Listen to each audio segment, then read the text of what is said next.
qu'on est la meilleure tribune du championnat. Mais oui, je veux dire qu'on est la meilleure tribune du championnat. On a commencé les news, mon cher Vincent, et c'est la billetterie que tu en vas parler. Ouais, c'est pour le match de le retour de la Ligue 1, TFC Reims ce dimanche à 15h. Il reste des places en virage revoué, donc sur les deux honneurs, les tribunes latérales. D'après le décompte de combien de places en virage bris sur Twitter, hier on avait dépassé les 21 000. Les droits télé. Alors, on va s'arrêter un petit peu dessus. Alors, c'est pas le TEF directement, c'est indirectement. Mais ils n'ont pas été attribués dès la première mise en vente. Il y aura donc désormais des négociations avec chaque acteur pour chaque lot. Mais on ne devrait pas atteindre le montant espéré, que je vous rappelle qui est le milliard, ce que ne vaut absolument pas la Ligue 1. Tiens, tu rigoles. Ouais, qu'est-ce que t'en penses du milliard? Écoute, on en a parlé. Le milliard, je pense qu'il faut arrêter. Moi, je comprends pas. En fait, je comprends pas qui déjà fixe ça. La Brune. Ouais. Ou un enfant de 5 ans. Ouais. Je pense que tu demandes au Père Noël, c'est la même liste. Je comprends pas comment tu peux espérer ça. Combien tu la juges la Ligue 1? Alors, si tu devrais la juger après, on n'est pas économiste. Compliqué. Moi, je trouve. Non, c'est très très compliqué. Après, sachant que Canal n'est pas là aussi, en tout cas pour l'instant. Pour l'instant. Voilà.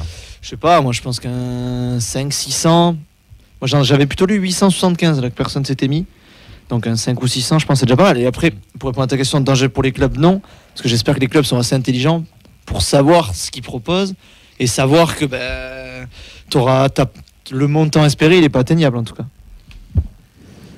Ouais, pareil, je sais pas le chiffre du milliard, le fameux milliard, je sais pas qui décide de ça.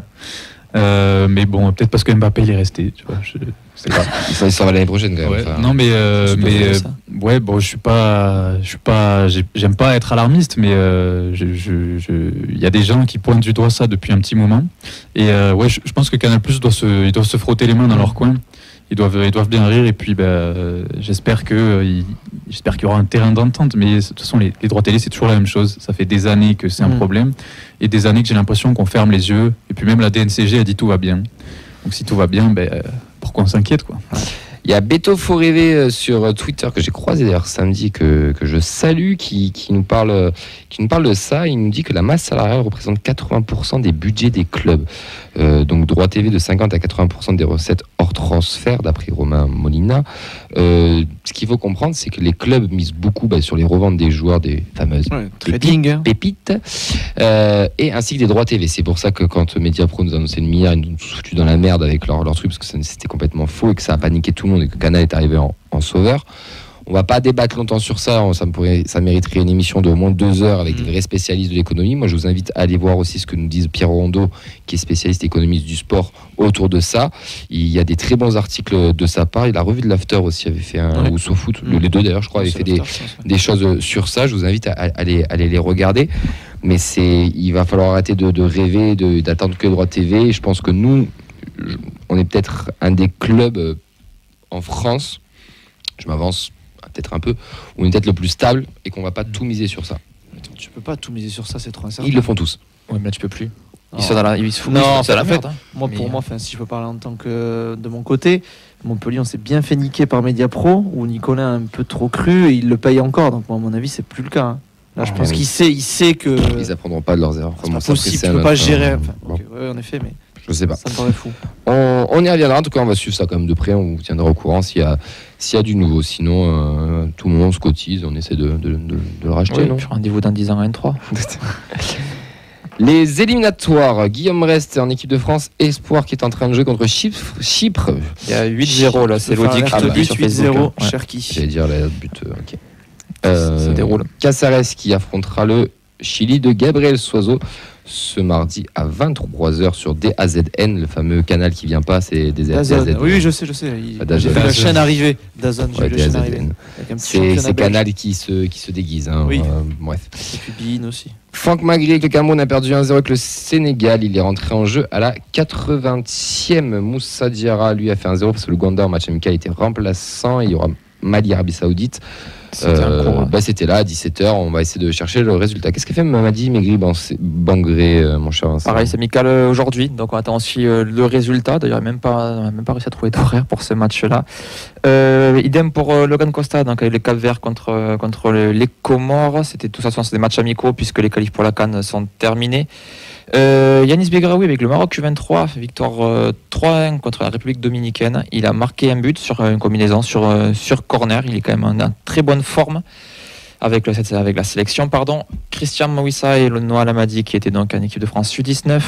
Ah, tu as le score, oui, le 3-3, oui, ça j'avais vu, pardon. France-Suisse, c'était eu 3-3. Hongrie n'est pas rentré. Ils ont gagné 3-1 et il n'est pas rentré. Ok, merci Ben. Et donc, oui, pour revenir sur les U19, donc il y avait 3 matchs. Le premier, donc c'était France-Australie, un partout. Mawissa était capitaine, Lamadi était titulaire. Deuxième match, c'était France-Belgique, victoire 2-0 de la France. Les deux étaient remplaçants. Et donc aujourd'hui, ce matin, il y a eu le 3-3 entre la France et la Suisse. On n'a pas encore les infos sur les compositions des deux joueurs. Un mot aussi sur notre gardienne, notre stagiaire aussi. Oui. Inès Wifi, donc avec le Maroc U20, il se qualifie pour le 3e tour des qualifications pour la Coupe du Monde féminine U20. Donc c'était un barrage contre le Burkina Faso, victoire 4-0 à l'aller et 1-1 au retour. Donc elle était titulaire sur les 2 matchs, bravo à elle. Bravo à elle, ouais. Félicitations. Juste petite précision dans les résultats du Cap-Vert face aux Comores, Ben. Le Cap-Vert a perdu 2-1. Et j'ai Arabie Saoudite Mali. Le Mali a gagné 3-1 et Moussa Diarra a été titulaire. Et pour terminer, donc c'est les féminines qui ont sorti fin de semaine dernière, Célia Bouzman et Mira Ferreira Bento donc sont convoquées à une équipe de France des moins de 15 ans féminine. Et Moussa Diarra est passeur décisif. Merci pour sur l'information. Le 3e but. Et la dernière information quand même, on est obligé d'en parler sur les internationaux, c'est Saïda Moulic qui a joué donc avec la Bosnie. On fait quand même un petit point sur les prêtés, c'est une tradition du mardi. Il est resté sur le banc lors de la victoire 2-0 de la Bosnie au Liechtenstein et il est rentré à la 66e lors de la défaite 5-0 à domicile contre le Portugal. La Bosnie ne peut plus se qualifier par les éliminatoires, il faudra espérer passer par les barrages de la Ligue des Nations. Du coup, il hésite à se naturaliser néerlandais. C'est fini là, il peut pas. C'est fini. Il a joué les matchs de qualif. Il aurait pu, hein. La Préfo avec la Fabrique Violette qu'on remercie chaque semaine encore une fois. Les U14 ont battu 7-2 Saint-Orens, les U15 ont battu 4-1 l'Olympique Corbière, Sud de Minervois. Les U16 ont perdu 1-0 à l'Union Saint-Jean. Ce week-end, les U13 et U14 partent à Carcassonne pour journée amicale contre Montpellier. Dimanche, les U15 ont invité Arsenal et la Real Sociedad pour des oppositions qui auront lieu sur annexe 1 dans l'ordre TFC Real Sociedad, Arsenal Real Sociedad et TFC Arsenal. Attends, mais ils jouent dimanche. Ouais, à l'annexe. Ah non, ils vont jouer le matin, non? Ils vont jouer le matin, oui, ils vont jouer le matin. Par rapport au match des pros l'après-midi. La N2. La N2, pas de match, c'était le 5e tour de Coupe de France. On pourra en faire un petit point quand même sur les qualifs qu'il y a eu dans la région toulousaine. Ouais. Qualification donc de l'US Seyss-Frouzens, de l'AS Muret, de l'US Revel, Toulouse Métropole en R1, de Blagnac et de Castanet en National 3 et le vainqueur du match entre Saint-Sulpice et l'AS Lavernoz, Lerme Mozac en R3. Les U19 ont perdu 1-0 contre Montpellier. Le TEF est 9e avec seulement 2 points de plus que la Lanterne Rouge et déjà à 7 points du leader Rodez. C'est une surprise d'ailleurs, Rodez leader sur cette catégorie-là. Les 17, victoire 3-0 face à Cassano-le-Crest qui est dans la bonne Montpellier, donc on va dire que ça rattrape un peu. Mathéo Mach ouvre le score juste avant la mi-temps, Enzo Fati met le 2-0 le 72e et Thibaut Nègre marque le 3e but dans les dernières secondes. Le classement a été fait, c'est avant-dernier, mais se rapproche du maintien. C'est toujours très serré dans ce classement-là. Les féminines, la Détroit a éclaté littéralement leur 4e cours de Coupe de France puisqu'elles ont gagné 11-0. Bon, après, je fais un peu le malin, c'était une équipe départementale en face. Il y avait une vraie différence de niveau. Ah, oui. Oushkachi et Cordy en marque 3, Marc Golissard met un doublé. Et Constant, et Jacob, son score également. Les Toulousaines joueront le dernier tour de qualif régional contre Hoche, qui est quand même une R1, donc il faudra faire attention.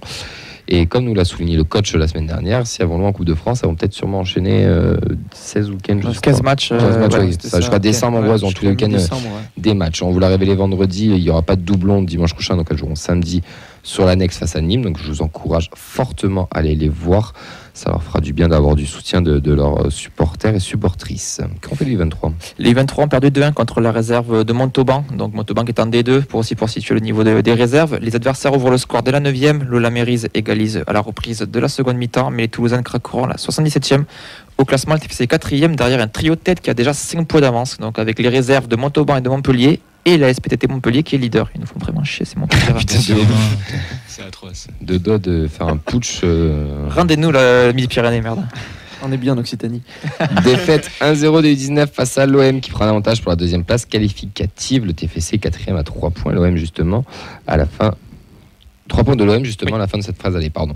Vous retrouvez toutes les annonces les vendredis pour tous les matchs et les résultats chaque lundi. On vous donnera vendredi tous les matchs qui auront lieu dans le week-end pour ceux qui veulent aller voir les jeunes ou les féminines.